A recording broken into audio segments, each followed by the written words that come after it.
Did you know that March is Social Workers Month? Do you know what a social worker does?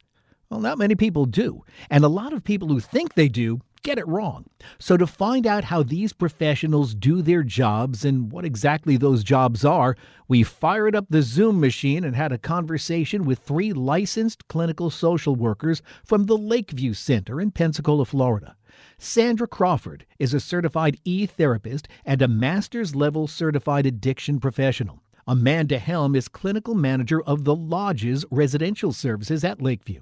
And Shannon Massengale is Director of Care Coordination for the Lakeview Center, which coordinates all medical and mental health services for children in foster care in Northwest Florida's four-county area. I started the conversation with that very basic question. When you tell somebody you're a social worker, do most people have any idea what you do? And how do you answer the question when they inevitably ask? I think most of the time they are confused by that. I think that most folks associate social work with just child welfare.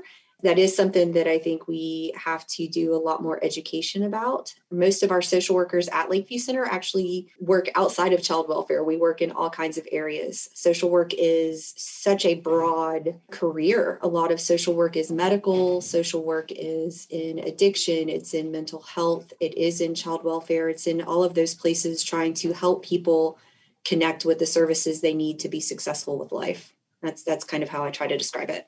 Yeah, absolutely. I would agree, too, that it seems like most people assume social work is like child welfare stuff and dealing with kids in the homes. So it's always interesting to explain the differences of, it's not all children. Like you said, there's so many different aspects. And I don't know a social worker that doesn't coordinate chaos. So it's always social work is like a chaos coordinator kind of position, but mostly it's just helping people wherever they are. And that's a big part of what social work is just meeting someone where they are and figuring out what their next step is.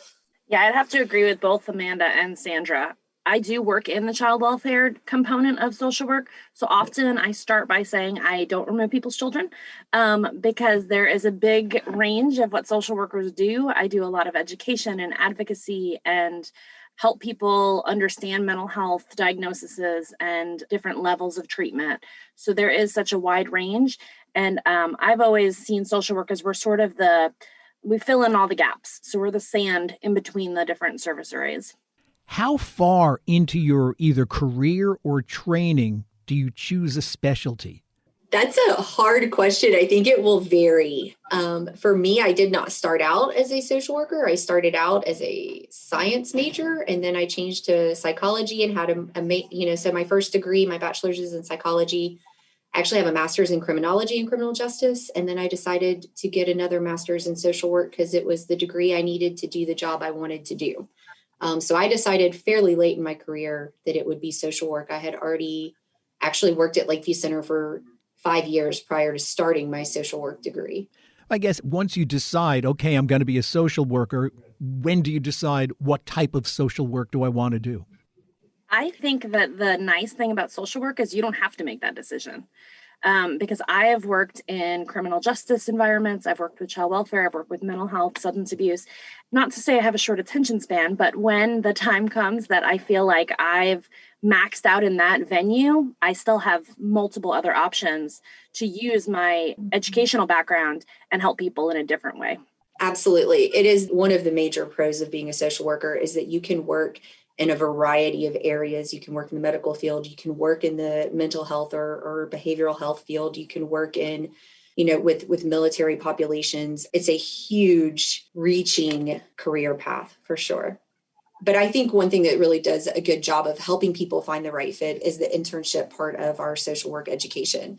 Most programs, you will have to do multiple different internship placements. And so I know folks have encouraged me, and I encourage folks to choose a variety of different avenues, different parts of social work to see which one is your best fit. And even those placements that aren't the right fit give you so much benefit in networking and in education. I did an internship that was in the medical field, and I did not choose that as my career path thus far. However, it has benefited me hugely in helping the population that I work with now. I agree. I mean, the ones that I didn't go down that route were just as important. I came into the field 18 years ago. And at that time, I did not want to work with children. That was not my interest whatsoever. And then I have found myself in the last 8 years primarily working with children and their families. And it is the right place for me right now. Yeah, that's really what it is. I knew I wanted to work with mental health when I did my internship. Doing those internships can help you explore different environments and everything. I did my internship at West Florida Community Care Center, and that was when I figured out, I love mental health and I want to do this. And then I did an internship with Naughty Works, was working with like child welfare stuff, and I knew I enjoyed that, but what just wasn't like the passion. But I agree with both of them that social workers wear many different hats and can go in many different fields and be flexible and do many different things. What gives you job satisfaction? What is a success for you?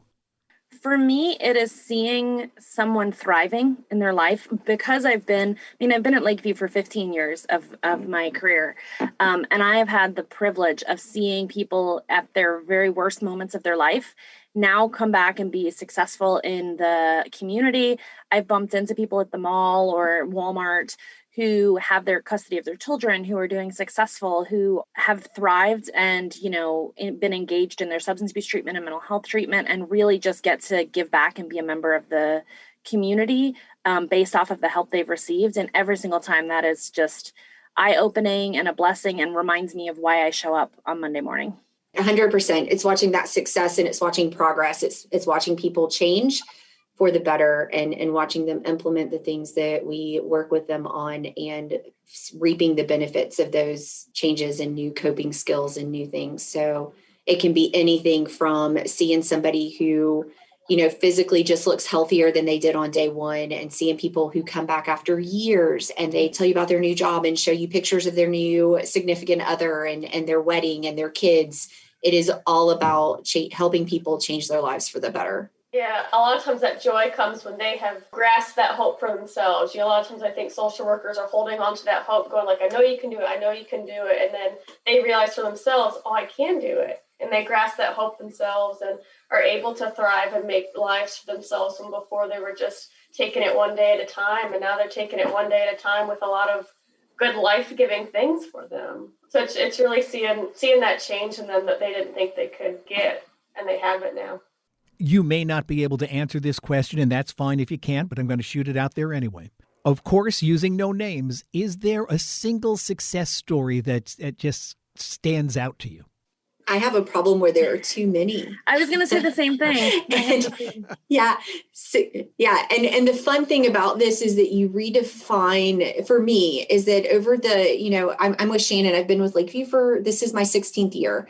And over that time period, I have redefined what success means. And success doesn't necessarily mean that they finish a program successfully, or they don't relapse on substances, or that they don't still have challenges. Success is just they're doing much better in life. So, I've had people come back and tell me about jobs that they never thought they would have gotten. And there are people who end up going into this field themselves to help other people. And what a huge success story is that. And some folks who have been successful and are helping other people now to be successful in terms of being, within the addiction community, they're sponsoring folks, they're helping connect people to treatment, they're helping them to be successful. So I think that those are some of the highlights in my world. Yeah, luckily I've had the opportunity to witness a lot of success. And I think the same thing over the time. I've had to redefine what success looks like, that happily ever after isn't really a realistic expectations for most people, myself included. And so just having that hope and faith and seeing that things are better than they were a week ago or 6 months ago is so important to that. And because I've stuck around long enough, I've seen kids that I worked with who were first graders, second graders go on to graduate high school, and been able to see them, be an important member of our community. Where are the disappointments then? What can be frustrating about this whole thing? A lot.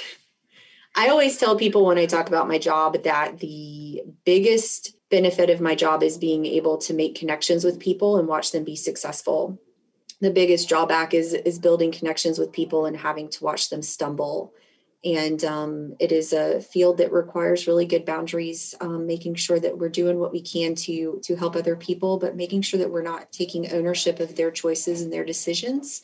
That's something that I know is really difficult for a lot of folks that work in this field, just in the helping fields, feeling like you're powerless some days to help folks. But it is that piece of, again, redefining success. And even if somebody stumbles, or even if somebody chooses to take a different path, or doesn't, do what you would want for them to do, there's always that hope that you have planted a seed that will lead to making better choices and success in the future. And I think, for me, rarely do I get frustrated with the people. Often I get frustrated with the systems we have to work within. Because as much as there is opportunity for being innovative and thinking outside the box, there's still rules and laws and regulations that we have to comply with, both with our license in the state of Florida, criminal justice system, and Medicaid. And, there's many systems that can move slowly towards change. And so sometimes my frustration is with the systems and not necessarily the people we're serving. I would definitely agree with that. I think there's still a lot of stigma too, as well, with our people. And so when you're advocating for different resources, a lot of times, different agencies or programs will see like schizoaffective disorder, schizophrenia, and not want to work as hard for them, not want to provide the housing or the job, and you've got just a lot of barriers when you're working with mental health. And I think that's the biggest frustration or disappointment is, when you have people who are working so hard and they have made it to where they need to go, and the next step is just right there, but the stigma, stops the community or stops whatever next step that they have. Sandra, I love the term you used there, was boundaries, setting up those boundaries. That has to really take a lot out of you, doesn't it? It does. I think it's one of the things that is the most important for folks to learn if they're going to work in this field is having those good boundaries, maintaining positive, well-structured, helping relationships. Because for many of the folks that we serve, they don't have a long history of really, truly healthy relationships. And so that relationship with their therapist, with their social worker, becomes one of the first really, truly relationships that can teach them some of those healthy boundaries, which then benefit them in their own success moving forward.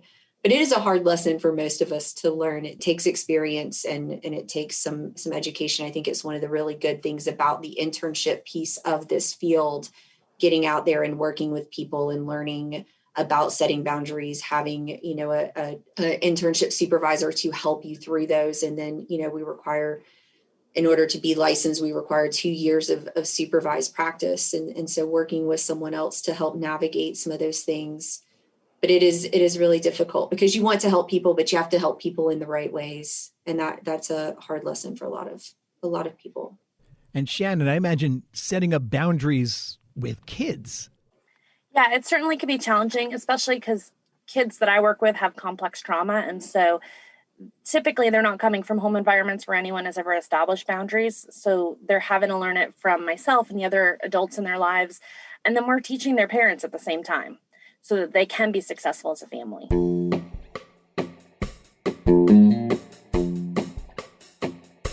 Still to come, our social worker roundtable conversation continues with this inevitable question: how has COVID changed the way social workers do their job? That's next on The Best of Our Knowledge.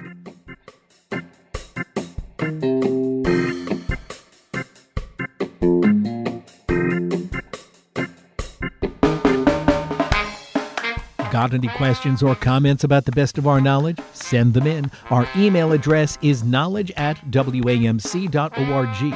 And if you'd like to listen to this or any past programs again, you can find them online at our flagship station's website. Just go to wamc.org and click on the programs link.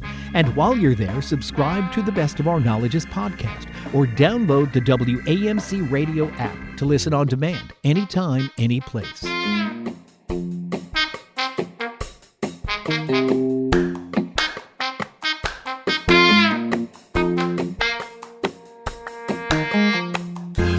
This is The Best of Our Knowledge. I'm Bob Barrett, and today we are using Social Workers Month as a very convenient excuse to talk to some social workers and find out how they do their jobs and what those jobs exactly are. Sandra Crawford is a certified e-therapist and a master's level certified addiction professional. Amanda Helm is clinical manager of the Lodges Residential Services at the Lakeview Center in Pensacola, Florida. And Shannon Massingale is director of care coordination for the Lakeview Center, who coordinates all medical and mental health services for children in foster care in Northwest Florida's four-county area. The next question, well, it had to come. How has COVID-19 changed the way you do your jobs? COVID has created a lot of struggles. I'm not going to lie about that. It has been a challenge to maintain program delivery. I think that Lakeview Center and I think that our field as a whole has done a really great job. And I think in some ways it's propelled us forward towards providing services via telehealth, which is something that's been coming for a long time. And this has been a really big, strong push in that direction, which lines up with social work, meeting people where they are, overcoming boundaries. A lot of folks don't have easy, reliable transportation. So being able to do services in their home is remarkable. The challenges are very evident in our residential settings because how do we keep everybody safe and still provide services? In my world, we work with addiction, and addiction is still killing people every day.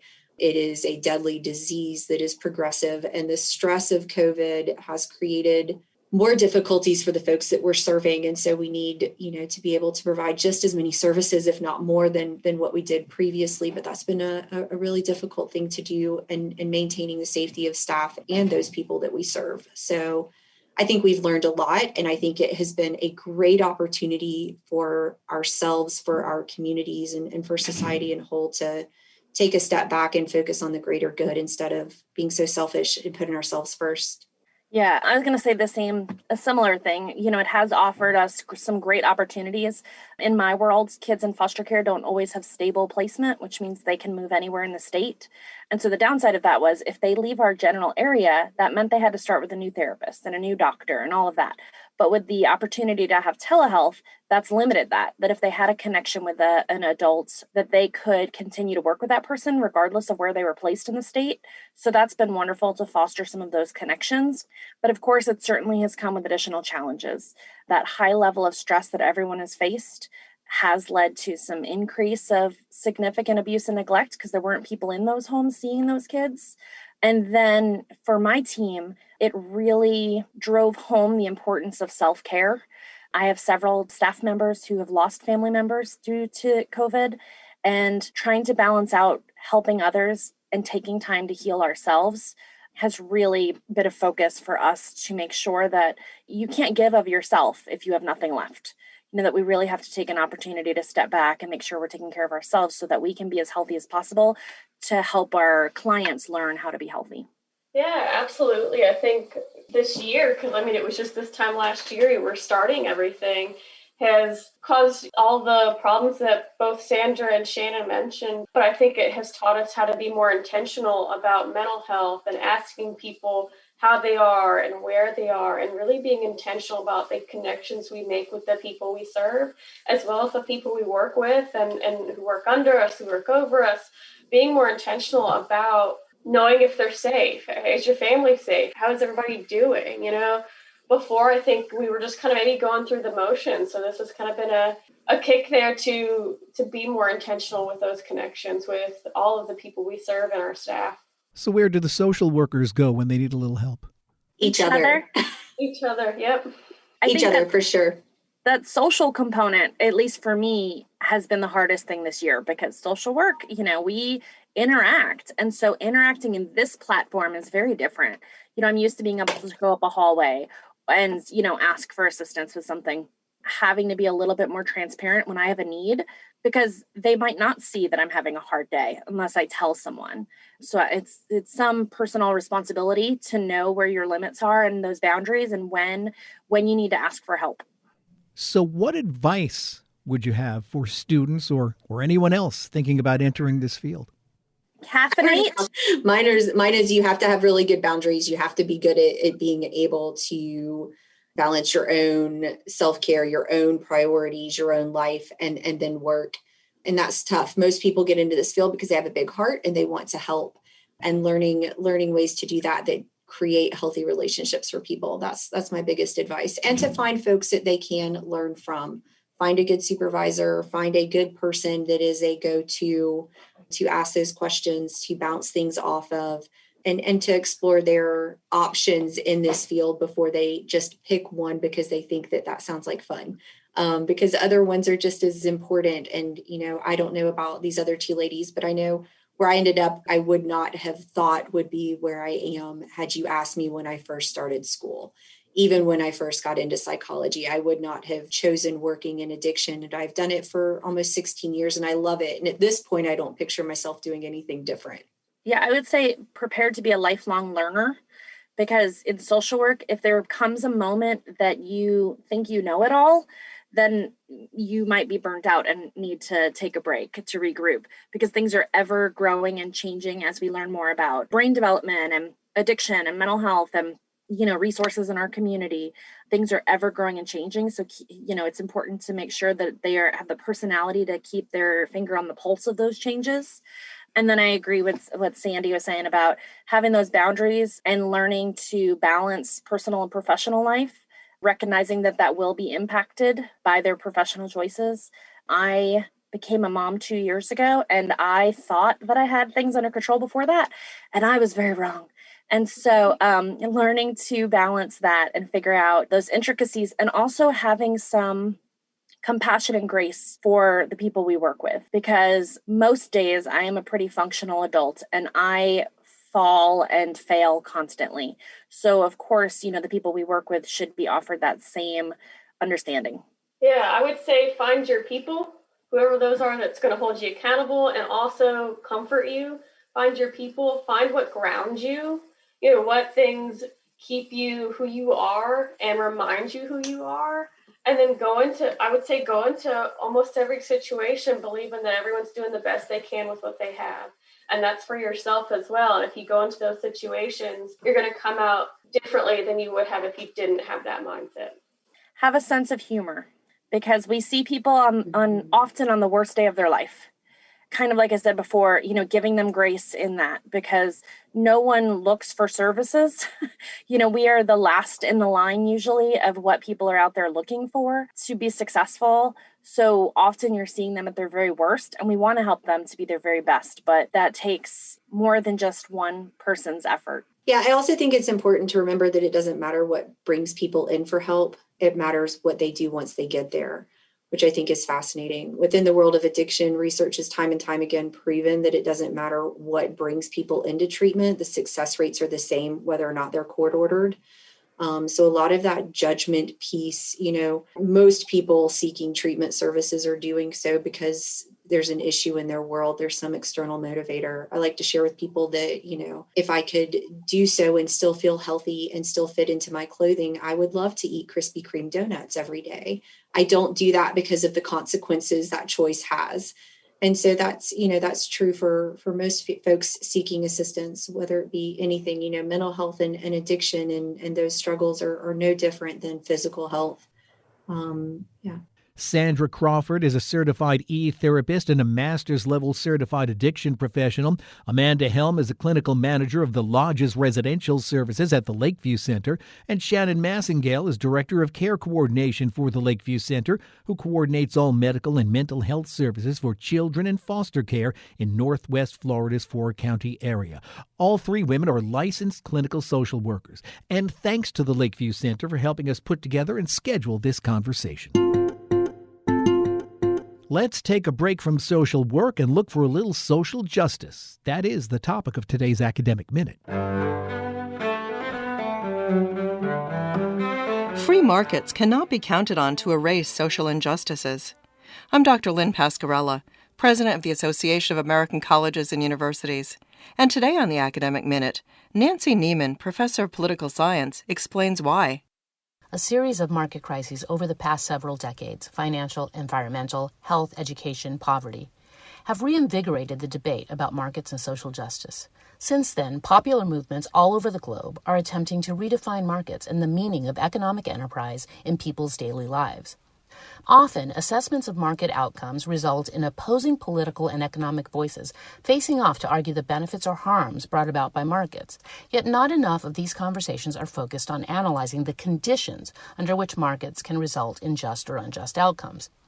My research finds markets as deeply embedded societal structures, which tend to perpetuate underlying social conditions, both just and unjust. Culture, politics, and ideology help shape market incentives. For example, when markets operate within the context of patriarchal and racist norms, such as labor relations in the U.S. meatpacking industry and the globalization process in Juarez, Mexico, markets tend to exacerbate those injustices. Free markets, or the invisible hand, cannot be counted on to erase social injustices, as many have suggested. Similarly, when markets operate in the context of strong community norms, such as the financial reform process in Cuba or an interfaith coffee cooperative in Uganda, rational market actors are incentivized to make decisions that are in the best interest of community. This is not because they are selfless or irrational, but because those decisions are in fact in the best interest of those whose identities are inseparable from their communities. When embedded in infrastructures of justice, markets tend to promote socially just outcomes. This becomes a strong argument for what I call the rationality of justice, in terms of individual decision-making and the market as a whole. That is, promoting justice makes practical sense. That was Nancy Neiman of Scripps College. You can find this, other segments, and more information about the professors at academicminute.org. The Academic Minute is a production of WAMC, Northeast Public Radio, in partnership with the Association of American Colleges and Universities.